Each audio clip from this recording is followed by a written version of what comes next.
everybody, this is the first of many videos working my way through this 238 colour spot chart from Daniel Smith, which I got for free. These are about $40 normally for the full set. I got these for free with a procurement from some art store in the US, and I can't remember which one it was, who sent these for free with another purchase. 1, 2, 3, 4, 5, 6. 1, 2, 3, 7, 8, 9, 10. So there's 60 on each sheet, roughly. Some don't have a full set on them, so 120, 240. And I'm not actually just going to swatch them in the order that they're in, because what I'm going to do is take out all the Primatech colours, that is to say all the ones that use ground up minerals, that are very sort of unique and slightly different. I'm going to take all those out and do them at the end. And so what I'm planning to do is do them roughly in groups of about 24, 25. So today I'm doing through the yellows and the oranges until you get to the point where the reds get neutral. So it's kind of like the yellows through to the warm reds. Then I will do the neutral reds through to the purple, the violets, probably about here, and then I'll work my way through the purples and the dark blues through to the light blues, and then I'll do the kind of turquoises and the greens together, and then I will work my way through the earth colours. And once I've got through all those lovely earth colours and the blacks will probably need their own video, there's quite a lot of them. I'll do the duochromes and the interference colours and the iridescent colours, probably as 3 separate blocks. And finally the Primatechs. So quite a few videos. I've got some awful Aquafine hot press student grade paper, which is what I use for all my swatching because it's crap and it shows you the worst of a colour. If a colour looks okay on this, it'll look amazing on cold press paper or rough paper. If it looks bad on this, it's going to look better on those papers, so that's why I'm using it. I will be using today a brush from, not that one, I want the small one. I'm going to use a size 8 Proline Plus by ProArt. I really like these brushes, they're balanced. This part is just long enough to give them really nice balance. And I thought I'd do this today. I was actually going to do a spin doctor surgery, which many of you have been asking me to do. And those videos are really time consuming to film because I have to film a bit, dry everything, come back, paint a bit more. So take a whole weekend to film one video really, and then edit it and upload it. And I've got a bit of a kind of a life crisis going on today. Nothing major, just a small flood. And it's just one of those things that's just like the timing could not be any more worse, and I'm really pissed off with it. So I thought I'll do something therapeutic and relaxing, and I'll worry about that because I can't do anything about it. It's a Sunday. I will worry about it on Monday. That's all I can do. So we're going to begin with buff titanium, and these notes here are just sort of my own shorthand, and what I'll do is at the end of each section I'll lift them up to the camera for you to see. This is a single pigment colour that is made using pigment white 6:1, which is titanium white buff. That is a titanium white, titanium dioxide white, that is contaminated with iron oxide, and that's what gives it this sort of useful off-white colour. It is a semi-transparent colour, and I've got these black squares are just a little bit of alcohol marker. I usually use a Pro marker, but today it was a Spectrum Noir True Black because that was what was nearest. And it's lifted pretty well off of the little spot. There's probably enough there for me to go back and get more. Granulating just like it says it will. And it is a light fastness 1, non-staining, semi-transparent colour. Now I won't be trying them out to see if they lift or anything like that, because I don't care. I'm just going to work my way through them. Next one is nickel titanate yellow, which uses pigment yellow 53, which is nickel antimony titanium buff rutile.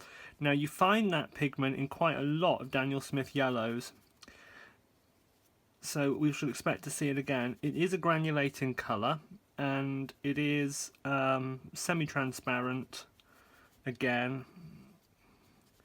I'm not sort of doing beautiful swatching. I was watching a video by the amazing and brilliantly talented Mandy Banhuya earlier on, who was swatching out some Sennelier colours, and that's what made me think, oh, do you know what, if I swatch these, that'll calm me down after my anxious, stressful day that I've been having. And she does beautiful swatching where she does it and adds water and makes a sort of run. I don't do that. I like to see it very sort of even and flat. I don't like to sort of do it with runs and currents of water. Next one is the most useless yellow I've ever come across, which is bismuth vanadate yellow. If you use this colour and actually have a use for it, please tell me what the hell you do with it, because it's just too sickeningly vibrant to be of any purpose, really. It's an opaque yellow. It's probably a good alternative to cadmium lemon, to be honest. And it is opaque, it does not granulate, it's very low staining, good light fastness, and it uses pigment yellow 184, which is bismuth vanadate yellow. It's a very sort of sickening yellow, really vivid indeed, as you'll see when I bring it up to the camera later on for you to have a proper look. Let's just play with zoom a moment. Oh yeah, I like that. Let's work zoomed in. That's nicer for you. Not so easy for me, but there we go. Next one, Hansa Yellow Light, which I've already used from a tube from this company. And this is just PY3, Hansa Yellow 10G, very, very traditional sort of lemon yellow alternative that you often get. And it's not staining, it's not granulating, and, well, low staining, non-granulating, semi-transparent, light fastness 2. It's a nice colour. I like it. It makes lots of lovely vivid greens, which makes it very useful. Next one is here, Azo Yellow, which is pigment yellow 151, benzimidazolone yellow H4G. And again, that's another yellow you see very commonly in Daniel Smith paints. It's a warmer, much warmer yellow than the last one. It's semi-transparent, moderately staining, and does not granulate. That almost looks a little bit glittery, but it's just because it's wet, I think. The next one is one of their many cadmium hues. Daniel Smith, oddly, very oddly, don't use cadmium like cadmium yellow, doesn't contain cadmium yellow, but they do use cadmiums in other colours, which is very strange. So this one is cadmium yellow light hue, and it contains pigment yellow 53, which is nickel antimony titanium yellow rutile, pigment yellow 138, which is quinophthalone yellow, and PY3 Hansa yellow 10G. Quite a mix, and my concern with this is going to give really horrible mixing just because there's so many pigments in there. I think it's going to be a difficult one to actually work with, which is why I don't use cadmium hues if I can help it. I like the real thing. I think it's more predictable. This is not granulating, but real cadmium yellow would be ordinarily. Has a light fastness of 2, low staining, and semi-transparent. Next one is cadmium yellow medium, which again is nickel antimony titanium yellow rutile PY53, PY151, which is benzimidazolone yellow H4G, and PY83 diarylide yellow HR. And I finally said diarylide first time. Really pleased with myself. It's just a word I always trip over. Again, non-granulating, low staining, light fastness 1 this time, much more orange, nice warm yellow, but I worry about the mixing, and have got enough left when I get to the end of this series. I will do some basic mixes, some possible palettes, because I use various different palette combinations, and we'll just see how that goes. Next up, I have one of the controversial colours, Auréolin, or otherwise known as cobalt yellow.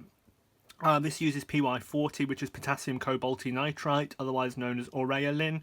It's transparent, got light fastness 2 here, low staining, non-granulating. That controversy is about the light fastness. Some people say the light fastness is much lower. I've got to be honest that whenever I see a lot of self-home light fastness tests, they are done in vivid sunlight for a year and stupid conditions like that, where you would not keep fine art. And I'm sorry, if you keep your fine art in direct sunlight, more fool you. I've never had much of an issue with Auréolin fading, but some people do. I think it really does depend on where you keep it. But in watercolour, a lot of people struggle with it. It's a nice mid-tone yellow, and actually it's as near as you can get to a true yellow for CMYK in watercolour, some people say. I would tend to agree. It does work well with CMYK mixing. Next up, lemon yellow, which is PY175 benzimidazolone yellow H6G. And I've not used this particular yellow from Daniel Smith before, so we'll see how it goes. Oh, it is a nice lemon yellow, similar to Hansa Yellow Light.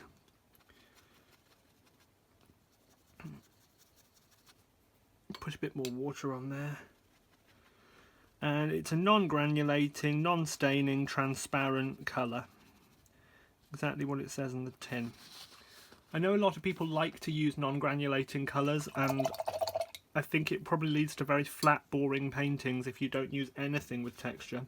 Another fake cadmium now. This is cadmium yellow deep hue, which again is nickel antimony titanium yellow rutile PY53 with PY83 diarylide yellow HR mixed in. And indeed this does look very much like a cad yellow deep, but it's non-granulating, it's non-staining, and it's semi-transparent. So it doesn't quite have the properties of a cad yellow deep, but it has the hue of a cad yellow deep. So there's nothing wrong with that if that's all you want, but I want the whole shebang, so that wouldn't do for me. Next up, Hansa Yellow Medium, which is single pigment, PY97 diarylide yellow FGL. This should be a good mid-tone yellow, and it is. Slightly warmer than mid-tone, and it's non-granulating, light staining, semi-transparent, light fastness 1.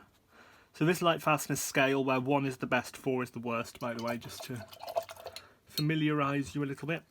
Next up is Mayan Yellow, which is a patented pigment unique to Daniel Smith, PY223, Myochrome Yellow Y233IRS. And this is described as non-granulating, transparent, non-staining, and a light fastness of 2.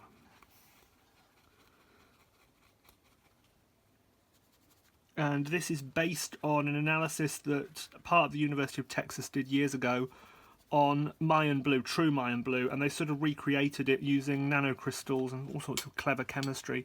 And then they took that and they made yellows and oranges and all sorts of other colours that are supposed to have the same sort of texture and vibrancy.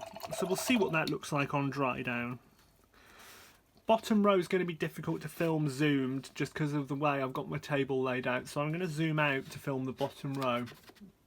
In fact, bugger it, I'll turn it upside down. I can read upside down, so I'll read it to you. We'll go the wrong way, we'll go this way first. This is New Gamboge, which is a mixture of PY97 diarylide yellow FGL and pigment yellow 110 isoindazolone yellow. And I've used the New Gamboge. I think it's a little bit of an odd shade. I find it very orange compared to the Gamboges I like. But it doesn't have that brown undertone that the Winsor & Newton one has had for the last few years that I really don't like. So it's not horrible. I mean, I like it. Gamboge should be orange, but not that orange for me. You know, it's my own preference. Orange doesn't pick up well on my camera, like many cameras, so you can't quite see how orange that is, but it is really very orange. And it's transparent, non-granulating, low staining, and light fastness 2. Next up we have Hansa Yellow Deep, which is non-staining, semi-transparent, low staining, non-granulating, semi-transparent, light fastness 1. PY65 Hansa Yellow 65. And this is very similar in hue to the Gamboge I've just tried. Little bit lighter. Oops, I stuck my brush in the wrong one. A little bit lighter and a little bit, got a bit more spark to it. I know that's an odd thing to sort of say, but it does. Next up we have Indian Yellow, which is obviously a hue because it's not made out of cow wee, and this contains, well, this is a non-granulating, low staining, transparent, light fastness 1, although it's not been rated by the ASTM. It is PY97 diarylide yellow FGL and PY150 nickel yellow.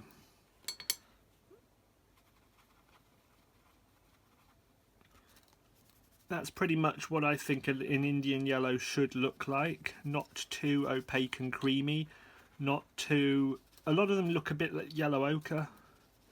This one's nice. It's got that very sort of urine undertone to it that is right, and that's absolutely how it should look.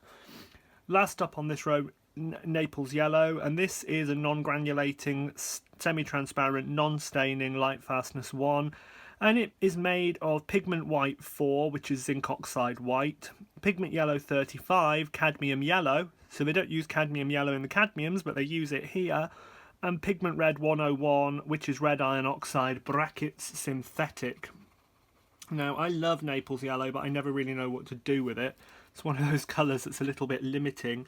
This is a nice one. It's very flesh tinted. Now, I've just recently, and I'll link to it up there in the iCards, obtained a genuine Naples Yellow, a lead antimonate Naples Yellow, and it's not like this. This is a very fleshy, this is more like jaune brillant as far as I'm concerned, or flesh tint as it's often called.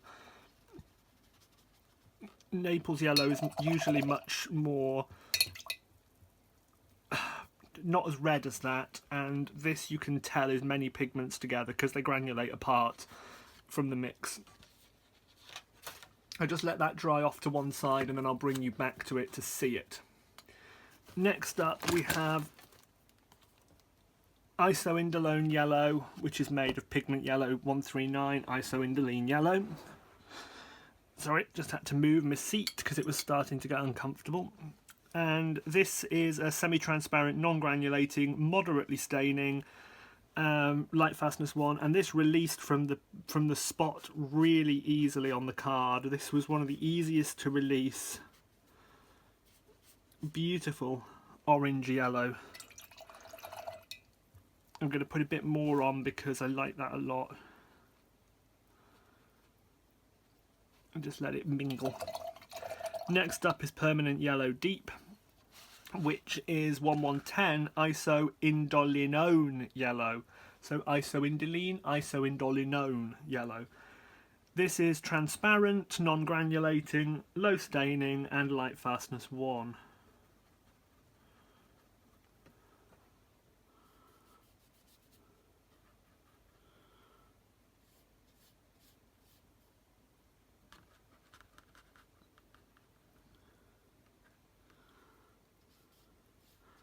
Now that is actually a lot like many Indian yellows. It's not unpleasant, it's quite a nice, warm, almost orange, but not quite. I could find that to be a good substitute gamboge, actually. Next up is Pyrrole Orange, and Pyrrole Orange is PO73. Pyrrole Orange, it is non-granulating, semi-transparent, moderately staining, and light fastness 1. And this is, whoa, this is a violent Pyrrole Orange. Look at that. This is almost red. I mean, it's got a really red tone to it. This, I think, is what is used often as like Windsor Orange red shade because it's so red. But very pretty.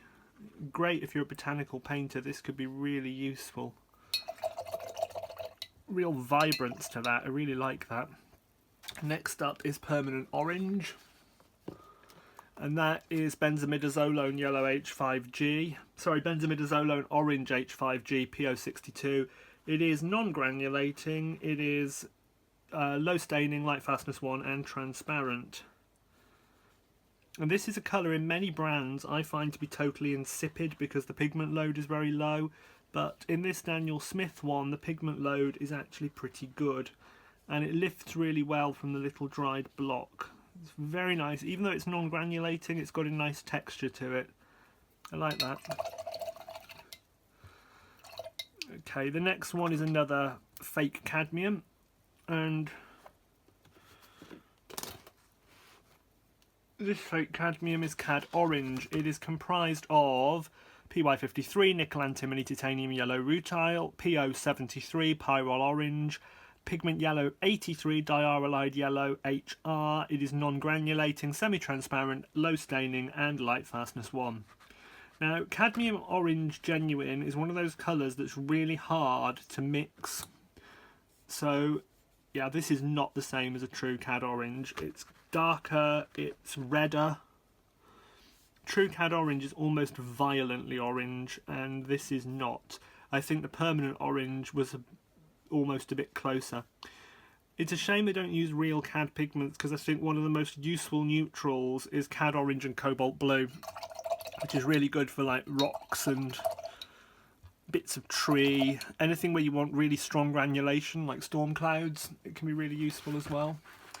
Next one is PO43 Perinone Orange, which is Perinone Orange. Non-granulating, semi-transparent, high staining, and light fastness not been rated properly, but they claim it's a 1. Ooh, that is nice. This is really gorgeous.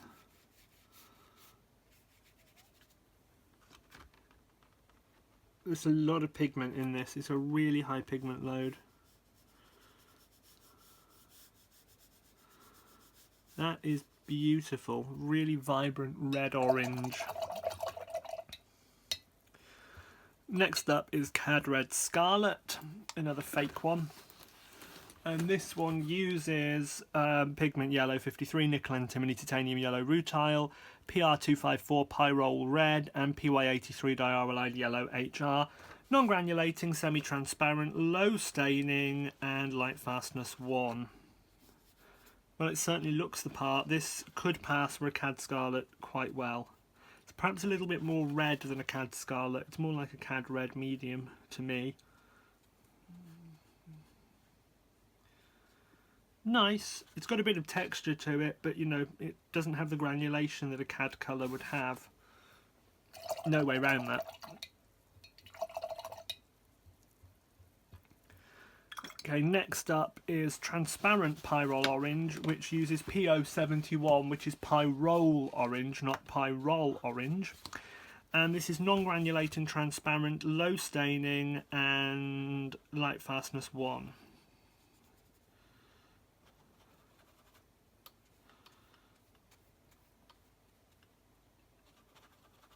This is reacting slightly oddly with the paper. It's sort of sitting on the top. It's a bit of a hydrophobic pigment, I think.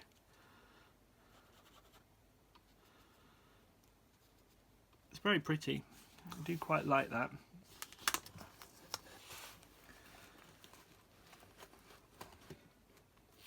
I think we'll be probably able to get the next one on here, down here, which is Organic Vermilion, which is Naphthol Scarlet Lake PR188. It is non-granulating, low staining, semi-transparent, and has a light fastness of 2.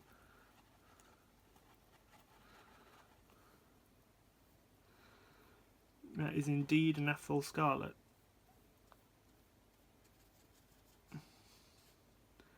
Yeah, I like that. It's very similar to some of the new Schminker release where there's a lot of reds.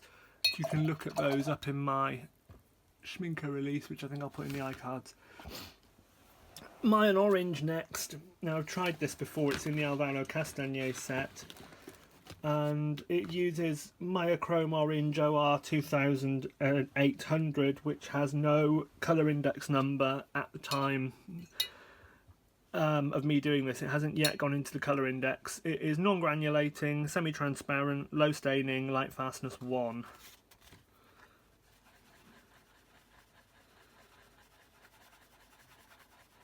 A little harder to lift off of the spot than some of the other colours. It's got a nice texture to it, almost a bit of sparkle, but I think that's just while it's wet. I think that'll calm down. We'll come back to that when it's dry and see how it then looks.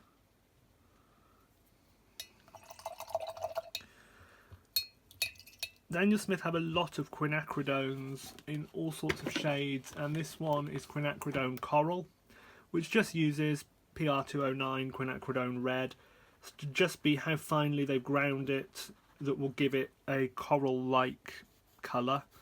And indeed, it's got a pinkness to it. I was just saying to Steve from Mind of Watercolour the other day, I don't use quinacridone red anywhere near enough, and it's in my list of must make more use of this colour. And this is a nice alternative to it if you wanted more of a pink. It's non-granulating, transparent, low staining, light fastness 1. Next up, Pyrrole Scarlet, which uses 255, Pigment Red 255 Pyrrole Scarlet, non-granulating, semi-transparent, moderate staining, light fastness 1. Oh, I love this colour. Pyrrole Scarlet is a really old friend colour to me. It's Really good, cool red. Sorry, warm red. If you want a good non-cadmium warm red, this is the one I would go for personally. Now I'm going to flip things upside down again, work backwards. So next up I have Perylene Red here, which uses PR178 Perylene Red. It is non-granulating, semi-transparent, moderate staining, and has no rated light fastness, but they claim it's probably 1. I love Perylene colours. They are gorgeous. They've got a wonderful depth to them, and there's something almost intriguing about them because they are so intense, and you can get an interesting texture going just by letting them run together. And they're transparent enough that you can use them alone, but they've got enough texture that they don't end up making a really flat, boring painting. I like using them on rough paper. I think that really shows them off. Next up, Pyrrole Red, which uses PR254 Pyrrole Red. It is light fastness 1, moderate staining, non-granulating, and semi-transparent. And yep, this is definitely a Pyrrole Red. Again, a really good neutral red if you want something that's, well, it's slightly cooler than neutral, but it's a good, fairly neutral red. It is, I mean, this video is sort of yellows through to neutral reds. We've almost just gone over the top of the neutral, the perfect neutral, and this is very slightly cooler, as is this, but not by very much. I think it's got a really nice depth and tone to it, and I think it's a colour I don't use enough, but there's quite a few colours on my I don't use this enough list at the moment, and I need to rectify that. Next one is another fake cadmium, Cad Red Medium, which is, guess what, pigment yellow 53, nickel antimony titanium yellow rutile, and pigment red 254, Pyrrole Red. Semi-transparent, low staining, non-granulating, light fastness 1. And actually, in terms of hue, that could pass just about for a cadmium red. Slightly warmer than neutral and got that sort of cadmium-y tone to it. It's not a bad fake. And last in this video, Perylene Scarlet. And this is a granulating, semi-transparent, moderately staining, non-rated light fastness, but probably 2, and it's single pigment PR149, which is Perylene Red BX.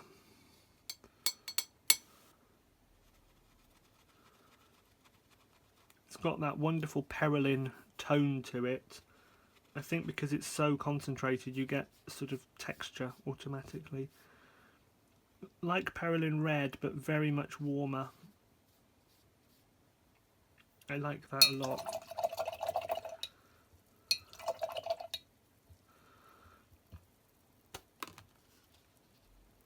So there we are. It's our first instalment done. Let's zoom back out and we'll have a look at all these colours.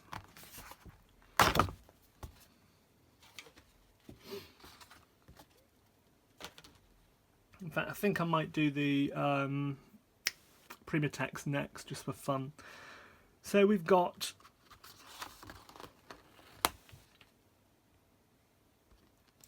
titanium buff is really nice. There's a really nice granulation to that. It's a really useful colour, especially when you're doing sand and so on.